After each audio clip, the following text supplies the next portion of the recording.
ikalawa naman pong qualification para sa mamumuno na iglesia na binanggit ni Pablo dito sa verse 6 ay siya ay dapat asawa ng isang babae.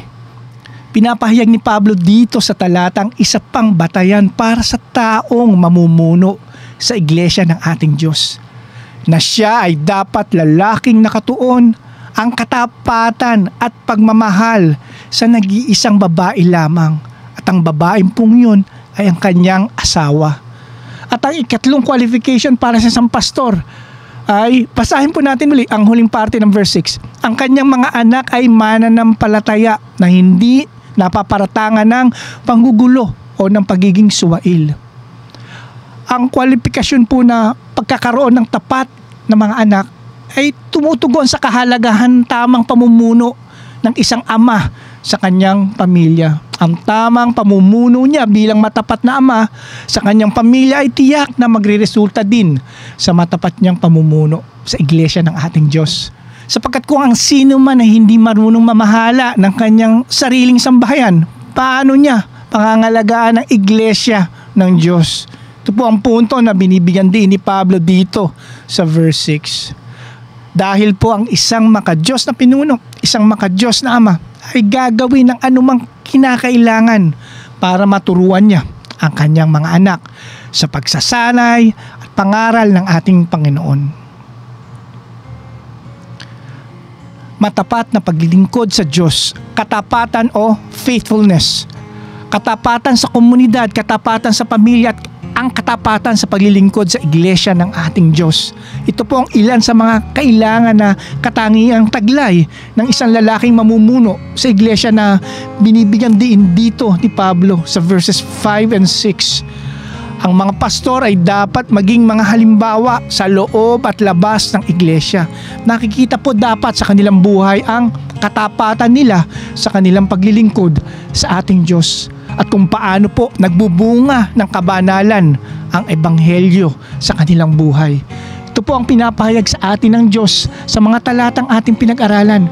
Ang pagiging tapat sa paglilingkod sa iglesia ng ating Diyos ay nangangahulugang pagsasaayos natin sa mga bagay na may kakulangan, pagtutuwid natin sa kamalian at pagtugon natin sa tamang pamumuhay na itinuturo sa atin ng salita ng ating Diyos.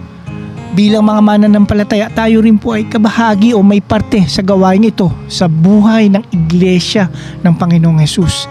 Sa pagsasaayos natin sa mga bagay sa ating buhay na may kakulangan, sa pagtutuwid natin sa ating mga kamalian at sa pagtugon natin sa tamang pamumuhay na ayon po sa salita ng Diyos.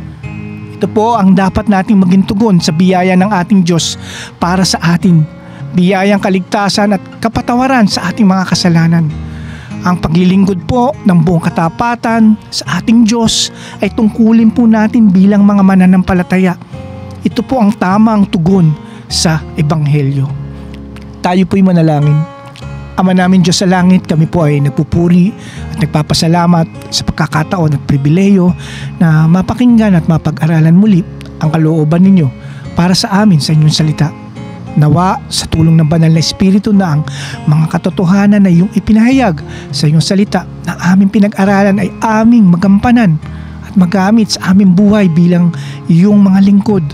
Ang pagtugon po namin sa Ebanghelyo sa pamamagitan po ng tamang pamumuhay ayon po sa iyong salita at sa paglilingkod namin ng buong katapatan sa iyong iglesia.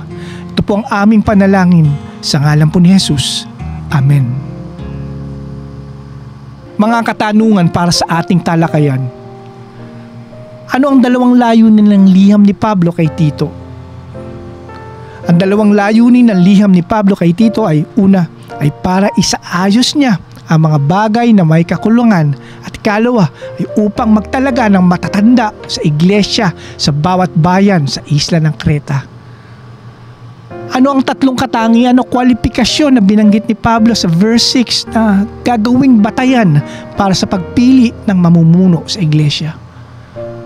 Una, siya ay dapat na walang kapintasan. Ikalawa ay asawa ng isang babae. At ang ikatlo ay ang kanyang mga anak ay mananampalataya na hindi napaparatangan ng panggugulo o ng pagiging suwail.